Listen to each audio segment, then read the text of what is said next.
오늘 사순절 첫 번째 주일에 저에게 주시는 말씀이 있습니다. 히브리서 4장 14절로 16절까지 말씀을 봉독해 올리겠습니다. 히브리서 4장 14절로 16절까지 말씀입니다. 이 말씀을 봉독해 올릴 때 살아계신 하나님의 음성을 듣기를 바랍니다. 그러므로 우리에게 큰 대제사장이 계시니 승천하시니 곧 하나님의 아들 예수시라. 우리가 믿는 도리를 굳게 잡을지어다. 우리에게 있는 대제사장은 우리의 연약함을 동정하지 못하실 리가 아니요 모든 일에 우리와 똑같이 시험을 받으시니로되 죄는 없으시니라. 그러므로 우리는 공의하심을 받고 때를 따라 돕는 은혜를 얻기 위하여 은혜의 보좌 앞에 담대히 나아갈 것이니라. 아멘.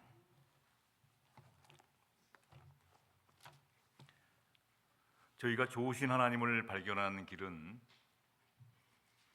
좋으신 하나님을 발견하는 것은 물론 말씀을 보고 거기서 좋으신 하나님을 찾을 수 있지만, 저희들이 침묵하는 가운데, 여러분 공부 다 하셨죠? 침묵하는 가운데 또 여행 중이나 또 일상에서 이 피조물들, 하나님이 만드신 이 피조물을 감상할 때 하나님의 그 놀라운 섭리와 놀라운 계획, 또 하나님이 우리를 창조하신 그 놀라운 것들을 발견하게 됩니다.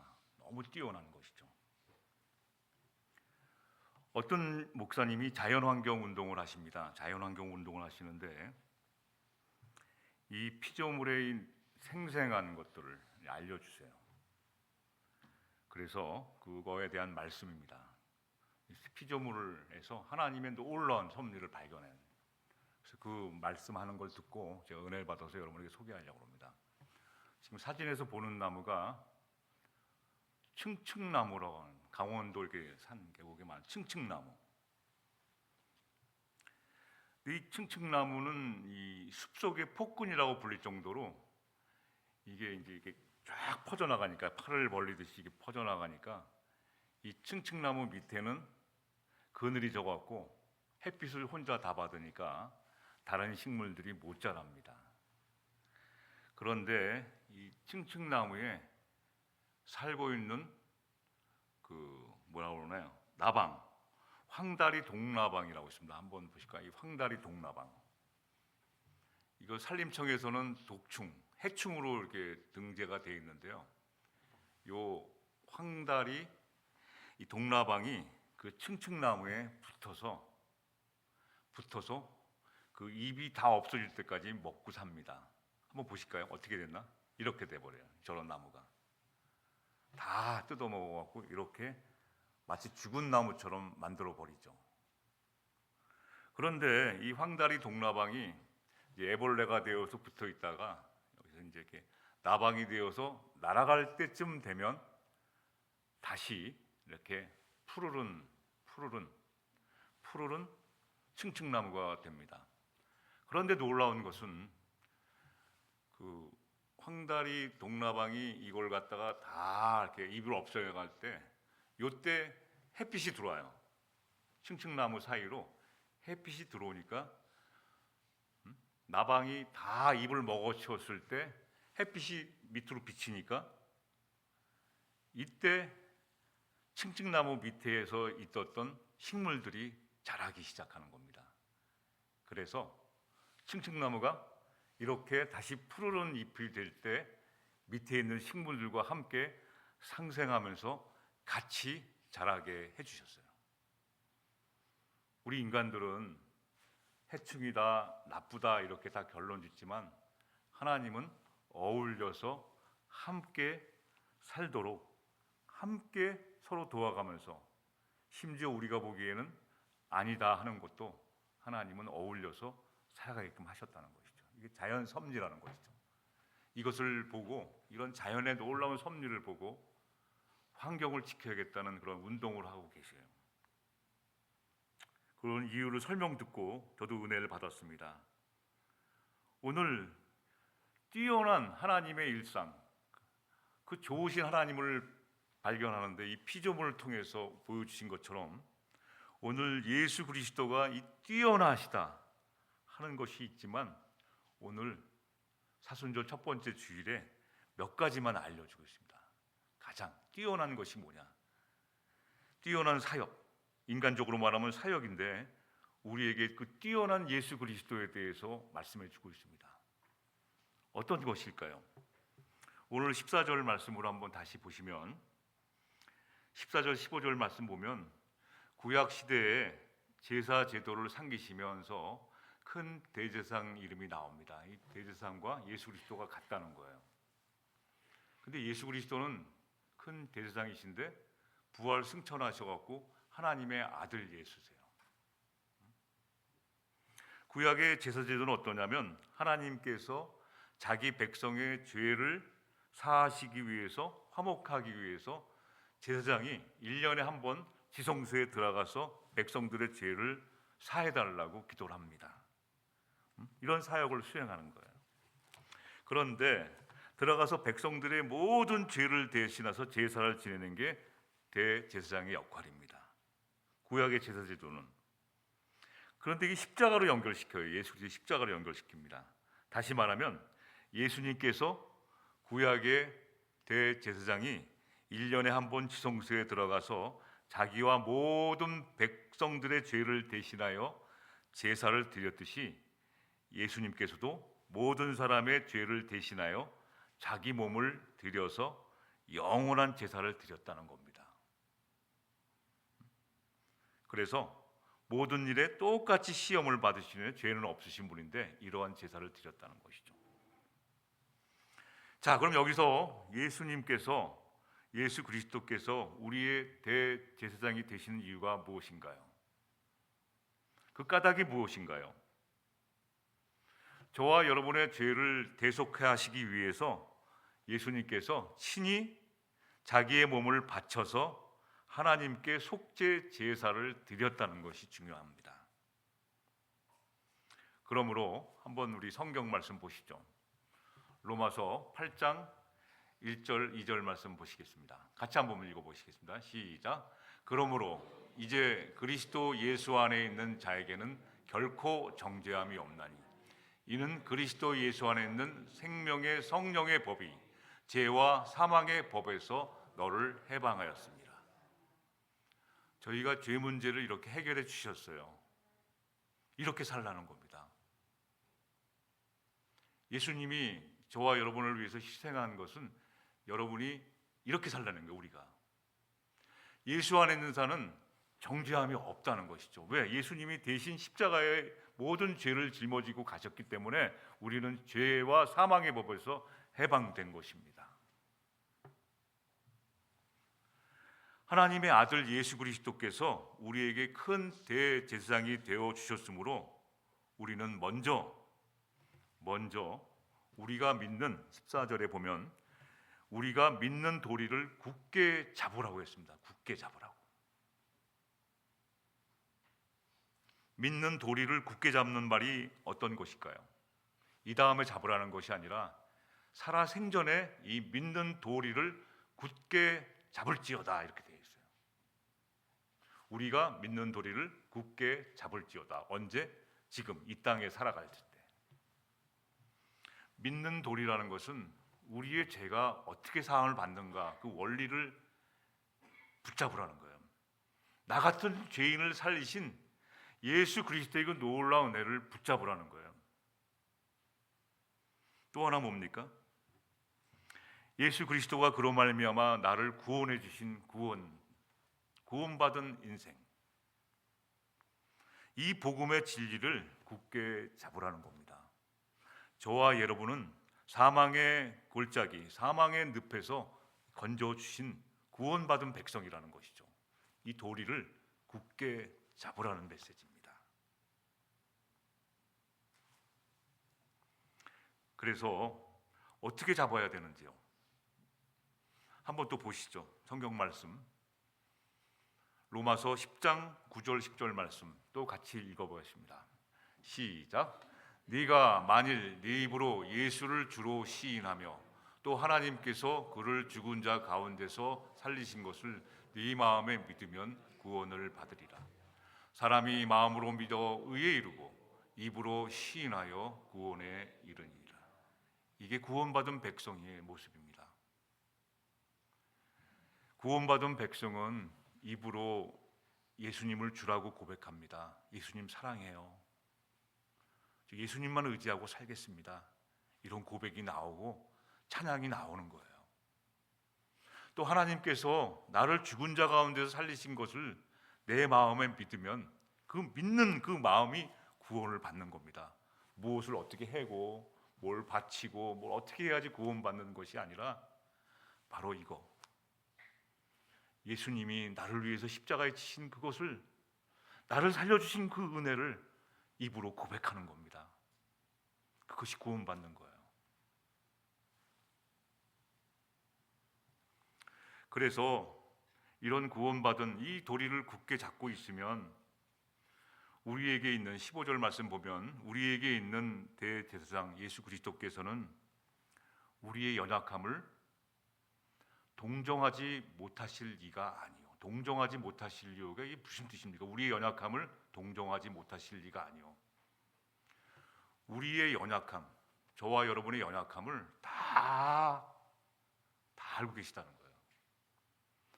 다시 말하면 우리의 연약함을 다 예수님도 경험해 보셨기 때문에 인간적인 예수님이 다 인간 예수님께서 저와 여러분이 겪었던 경험을 다 해보셨어요. 무엇을 경험해 보셨나요? 그러면 이렇게 말하면 또 어떤 분은 그럽니다.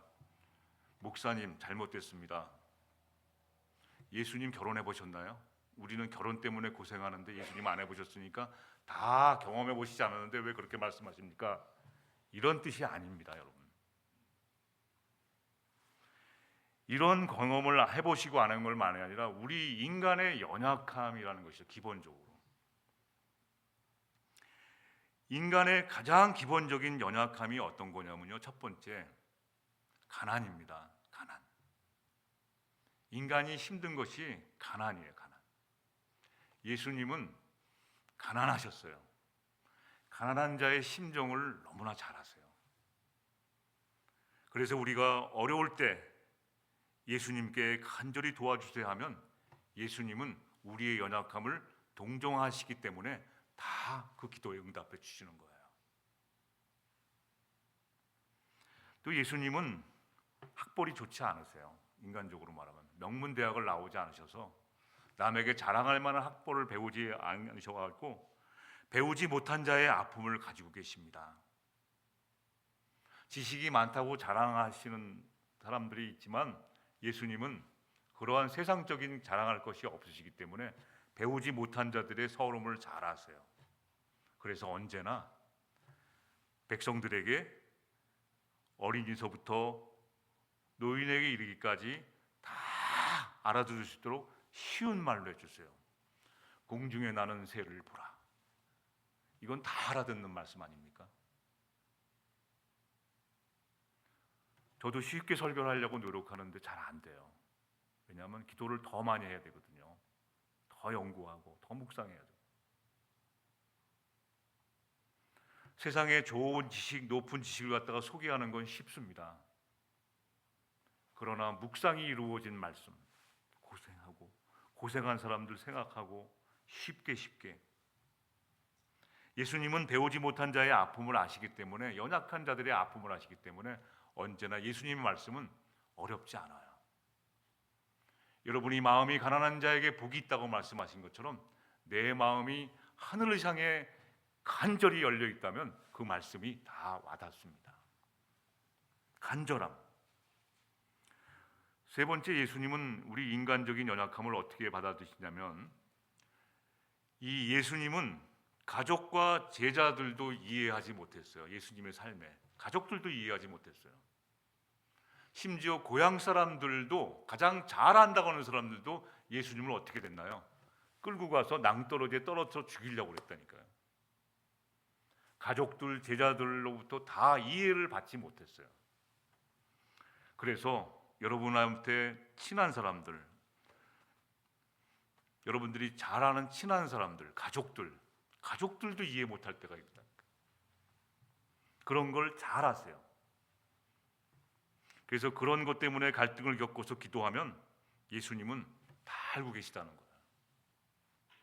그래서 거기에 대한 위로의 말씀을 해주십니다. 또 예수님은 배반을 당해보셨어요. 배반. 우리는 작은 실수와 배반에도 잠을 못 이룰 정도로 분한 감을 가지고 있지 않습니까? 그런데 예수님은 겪었었어요. 인간들의 연약함. 인간들은 쉽게 배반합니다. 그래서 저희 나라 속담에 검은 머리 가진 짐승은 믿지 말라는 말도 있지 않습니까? 그걸 다 아셔요. 그리고 예수님은 사람들로부터 인기 정상에 올랐어요. BTS, 방탄소년은 아니지만 인기 정상에 올라서 많은 사람들로부터 시기와 질투, 심지어 예수님이 너무 미워서 인기를 받으니까 죽이려고 하기까지 했습니다. 그걸 다 받아봤어요. 사람들의 인기와 찬사를 다 받아봤어요. 그래서 그때 어떻게 해야 되는지를 알아요. 우리는 인기와 찬사를 받으면 계속해서 영원토록 그렇게 가려고 합니다. 그러나 인기가 내려왔을 때 너무 힘든 거야. 그럴 때 예수님을 붙잡으면 예수님이 다 알고 계시기 때문에 위로해 주십니다. 우리 지난번에 왔던 우리 양영자 88 올림픽 때 금메달리스트, 많은 사람의 찬사를 받다가 어느 날 갑자기 아무것도 아닌 인생이 돼버리니까 우울증 때문에 고생하셨잖아요. 너무너무 힘들어하셨잖아요. 몇 년간. 그때 자기 손을 잡아주신 분이 예수님이라시는 거죠. 예수님은 이미 겪으셨어요. 그러죠. 올라갔다가 뚝 떨어졌을 때, 또 예수님은 하나님으로부터 버림당한 듯한 심정을 느끼는 사람들을 이해하세요. 하나님 왜 나한테 이렇게 하십니까? 내가 뭘 잘못했습니까? 하나님 원망하는. 하나님 나 열심히 기도했는데 왜 이렇게요? 왜 이럽니까? 그런 사람들 너무 잘 아세요. 우리 부모님이 뭘 잘못했는데 이렇게 빨리 데려가십니까? 왜 암 걸리게 하십니까? 왜 이렇게 하십니까? 또 예수님은 죽음을 경험하셨어요. 인간이 가장 두려운 것이 죽음 아닙니까? 예수님은 죽음을 이미 겪으셨어요. 그래서 내가 있는 곳을 예비해 놓았으니 너희들도 걱정하지 말고 오라는 거 아니에요. 지금 죽어도 천국 가는 심정으로 사셔야 돼요. 오늘이 하루를 오늘 죽으면 어떡하나 이렇게 하지 말고 담대하게, 이제 조금 이따 나오겠지만 그러한 믿음으로 살라고 저와 여러분을 알려주셨어요. 이게 대제사장이 하신 역할입니다. 그러므로 우리가 해야 할 것은 뭐라고요? 믿는 도리를 굳게 잡고 살면 돼요. 믿는 도리를 굳게 잡으니까 뭐 이것도 잡고 저것도 잡는 것이 아니라 복음, 우리에게 전해진 기쁜 소식이 뭡니까? 구원받은 백성으로 살아가게 한 그 한 가지를 붙잡고 살라는 것이죠. 그가 시험을 받아 고난을 당하셨은즉 시험을 받는 자들을 능히 도우실 수 있느라. 다 시험을 받으셨어요. 다 인간의 기본적인 시험을 이미 광야에서 40일 다 당하셨어요. 히브리서 2장 18절 말씀입니다. 다 당하셨은즉 능히 도우실 수 있느니라. 이 사역하는 거 보면, 사역자들 보면 자기가 이게 과거에 마약이라든가 그런 거 해본 사람이 또 사역을 잘해요. 왜냐하면 딱 보면 알거든요. 과거에 놀아봤던 사람들이 그 놀고 청소년 비행 청소년 보면 딱 보면 쟤 저거지.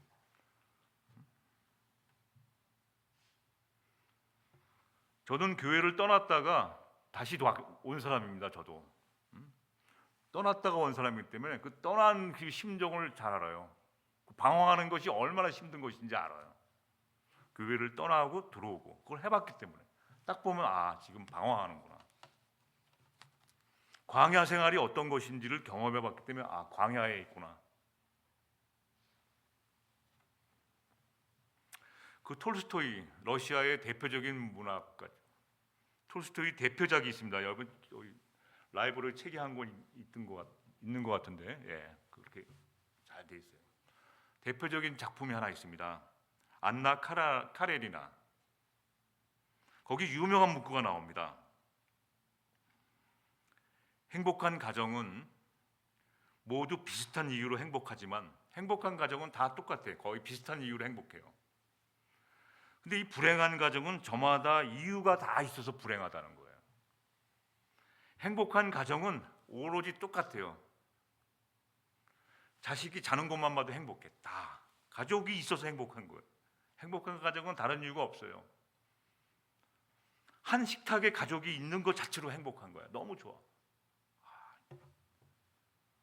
가족이 있어서 함께 힘이 되는 그 사랑의 가족이 있는 것만으로 행복한 거 똑같아요. 그거면 충분하다는 것이죠. 근데 불행한 가정들은 다 복잡해. 다 각자 이유가 다 있어요. 얘는 이렇고 얘는 이렇고 다.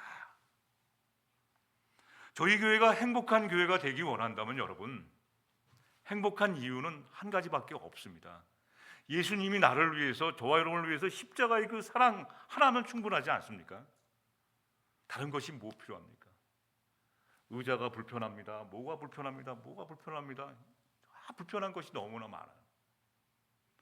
다들 보면 이게 단점 뭐가 있고 어떤 분은 화분이 왜 이렇게 많냐고 그러시더라고요. 화분이 많은 교회는 목사님 나이 많은 사람이 있다는 뜻이에요. 바꾸세요. 그러는 사람도 있어요. 또 어떤 분은 뭐 의자 뭐 어쩌고 저쩌고 의자가 있고 뭐 어떻고 여기 뭐가 어떻고 우리 부연합학교회가 예수님 한 분만으로 행복한 교회가 됐으면 좋겠습니다. 나를 구원해 주셨잖아요. 이거 이상 더 행복한 것이 무엇이 있겠습니까? 나머지는 다 본질이 아니지 않습니까?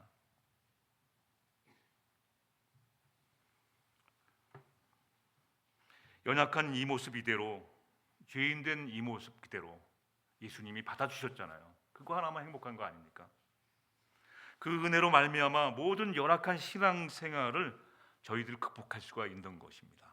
그 한마디, 그 하나로 다른 모든 어려움을 예수님이 나 같은 죄인을 살려주신 그 은혜로 말미암아 극복해 나갈 수 있는 것은 아닌지요? 힘드세요? 더 있어야 되나요?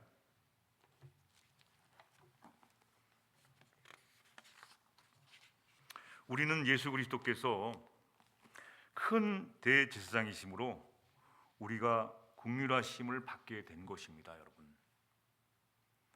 두 번째, 예수 그리스도의 뛰어난 이름, 뛰어난 사역이 어떤 것인가요? 사역이라는 말을 좀 표현하면 그런데 이해하시고 듣기 바랍니다.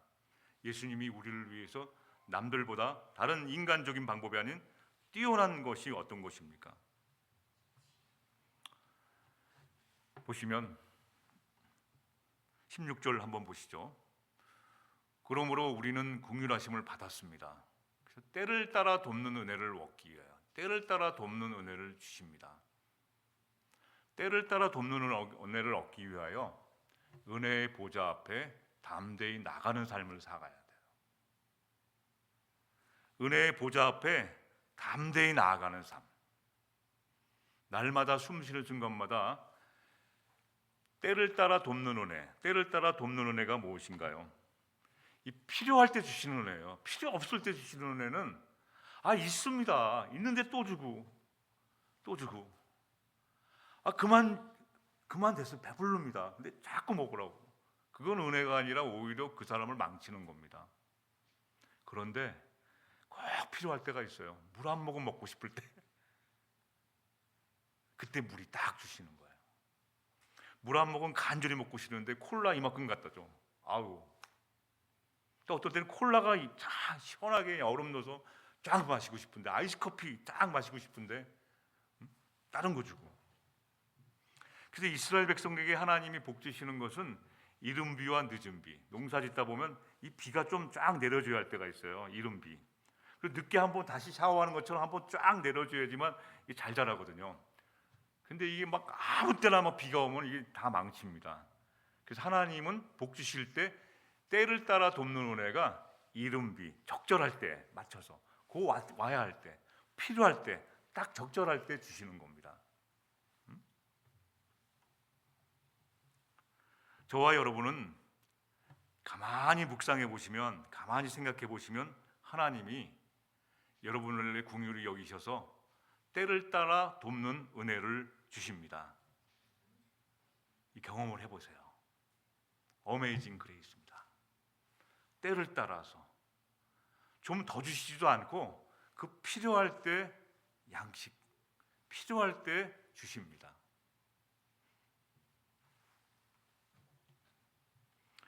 담대히 나가라고 했습니다. 최상의 길을 열어놓으셨어요. 이 때를 따라 돕는 은혜를 얻기 위해서는 우리가 어떻게 해야 되냐면요, 간절히 구해야 됩니다. 죄송한데 하나님 아무것도 없습니다.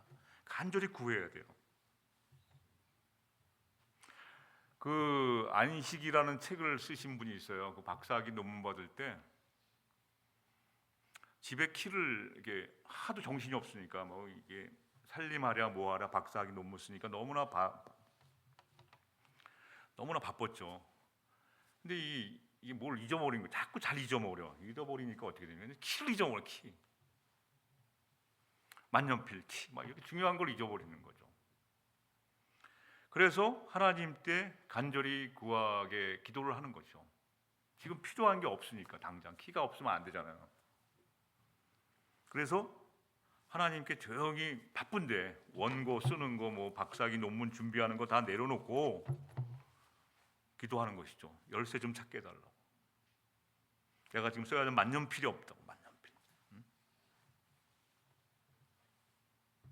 그랬더니 이게 생각나게 해서 찾게 되었다는 것이죠. 요 글을 읽고 저도 똑같이 해보게 됐습니다. 자동차 키를 이렇게 쓰레기 버리러 가는 길에 쓰레기와 함께 키를 같이 버렸었나 봐요. 그러니까 아무리 찾아도 없어요. 빨리 지금 가야 되는데, 애들 픽업하러 가야 되는데 키가 없는 거예요. 자동차. 그래서 똑같이 방법으로 저도 조용히 바쁜 와중에 하나님 지금 열쇠 없으면 안 되니까 열쇠. 때를 따라 돕는 은혜를 간구한 것이죠. 때를 따라 돕는 은혜. 지금 열쇠가 없습니다. 막 애들이 막 빨리 늦었다고 막 기다리고 있어요. 뭐. 그래서 기도하고 이제 했더니 생각나게 해주세요. 네가 왔던 길을 다시 한번 가보라는 거예요. 그때 왔던 길은 쓰레기 버린 것밖에 없잖아요. 그 쓰레기 버리는 길로 다시 갔더니 쓰레기가 이게 아주 큰 쓰레기 박스 아닙니까? 조그만 게 아니라. 근데 거기에 열쇠가 어떻게 이게 나뭇잎이 이렇게 나온 거예요. 거기에 딱 걸려 있는 거예요. 쓰레기를 버렸는데 거기에 이렇게 나뭇가지에 거기 쓰레기 열쇠 더미가 있잖아요. 거기에 걸려 있는 거예요. 때를 따라 돕는 은혜, 적절히 때를 따라 돕는 은혜, 이렇게 구하라는 거예요. 운전할 때도 그렇고, 운전할 때 여러분 담대하세요. 너무 자신. 이게 언제 어떻게 될지 모르는데 이 출발할 때 뭐 기도 시간 많이 안 걸립니다. 오늘도 안전운전하게 하소서. 나로 인하여 뇌 뒤에 타는 사람까지 어려움을 겪지 않게 하소서. 간단한 기도인데도 여러분 때를 따라 돕는 은혜를 얻기 위하여. 자, 이 최상의 길을 만들어, 기도라는 최상의 길을 열어주신 거예요. 기도해라, 응답하겠다. 기도해라, 때를 따라 돕는 은혜를 주겠다 그러는데 이게 필요 없는 거야. 그냥 자기가 다 하려고 그러니까. 담대히 나아갈 것이라고. 담대히라는 말이 이 원어로 보니까 담대히라는 말이 자유롭고 공개적이고 숨기지 말고 서민적인, 이 고급적인 게 아니라 서민적인, 그런 서민적인 태도로 가라는 거예요.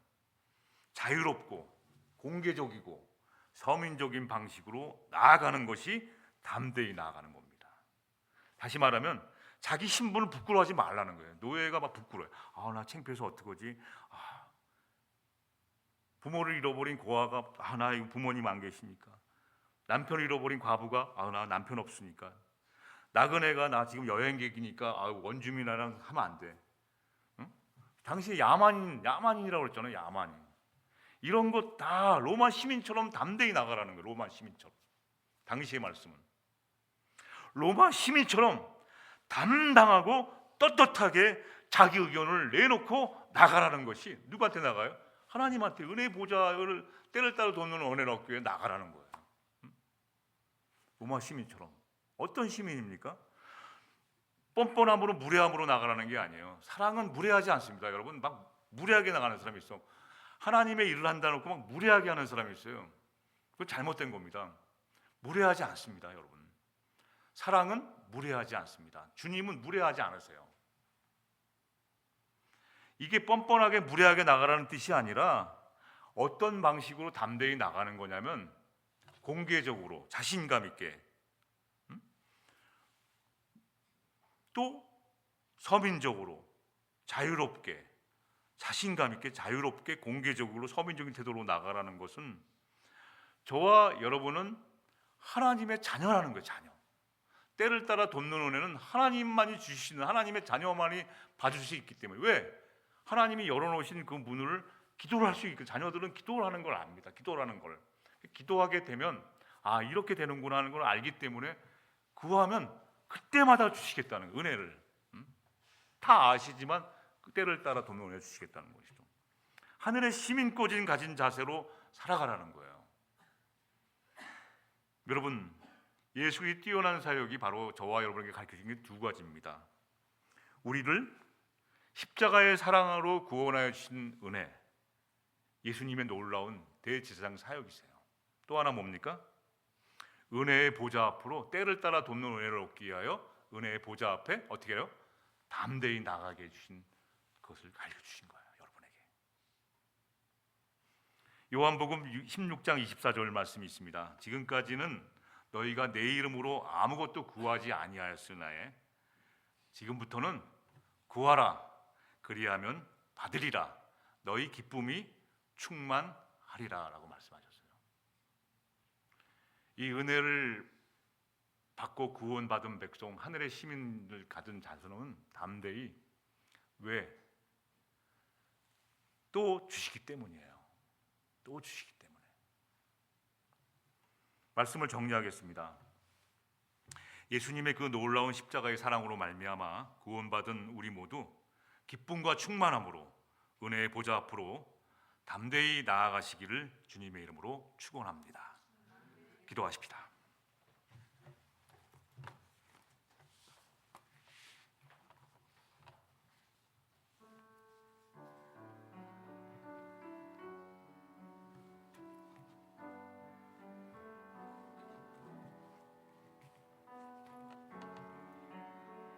여러분, 이제 우리 주 예수님보다 더 귀한 분은 없는 그러한 고백으로 우리 살아보시지 않으시겠습니까? 예수님은 저와 여러분을 위해서 십자가의 놀라운 희생을 치르셨습니다. 그 놀라운 사랑에 힘입어서 은혜의 보좌 앞으로 담대히 나아가게 해달라고, 구원받은 백성, 하늘의 시민권을 가진 자로서 담대히 나아가게 해달라고, 무엇보다 하나님의 자녀로서 이 세상을 담대히 살게 해달라고 이 시간 들은 말씀과 함께 성령님의 인도하심 따라서 같이 기도하는 시간 갖겠습니다. 기도하십시다.